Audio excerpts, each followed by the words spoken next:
Solly, how you doing, man? Hello, mate. I'm good. How are you?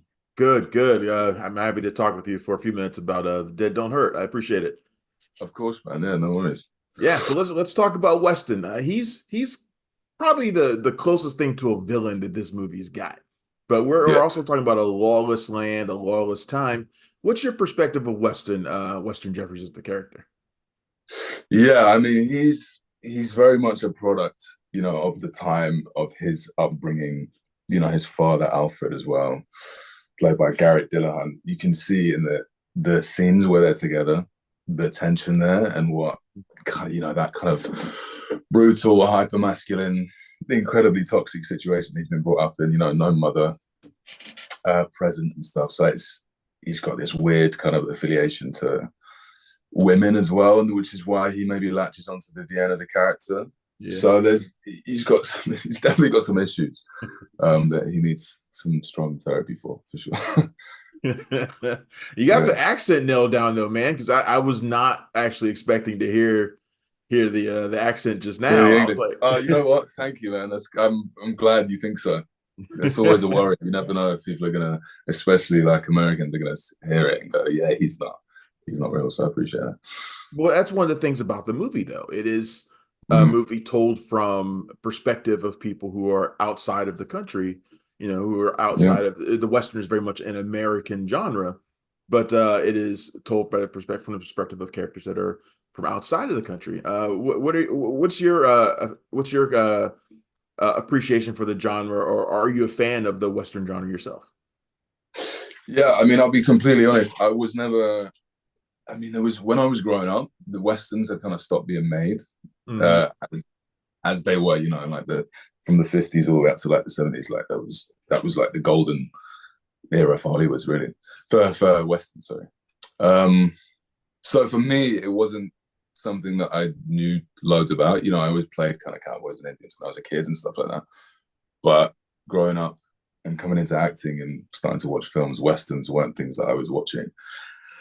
So for this, thankfully, Vigo was a big help. He sent me, tons of material, like probably 50 something films, westerns ranging from the 50s to the 70s, 80s.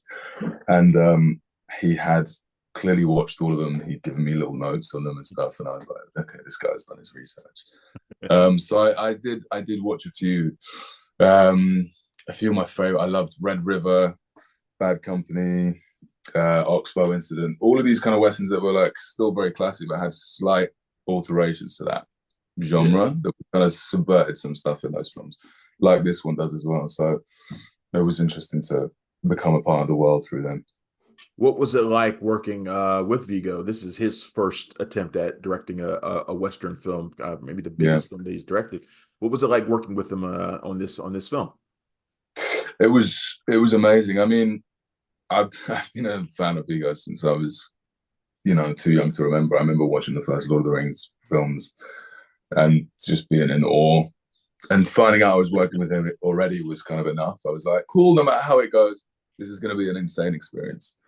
Um, but he was so just very calm and very appreciative of the fact that I was there. I was giving my time and stuff to him and the film, and it just made me feel like I was welcome on this set as someone that was like kind of a fairly new actor coming into something like this, a project of this scale. I think it could have been easy to feel like I didn't belong or like I was kind of an outsider, but all of them, Vigo, Vicky, Garret, Danny, all these seasoned actors, just kind of took me under their wing and I felt really appreciated. And I learned so much from them as well as a whole. It was a special experience for sure. Well, you did a great job, man, in a really good film. I wish you the best of luck with the rest of your career and the best of luck with the film as well. So thanks a lot for taking a few minutes, man. I appreciate it. Of course, mate. Thanks so much. You have a good one. Thank you. Thanks for checking out the show.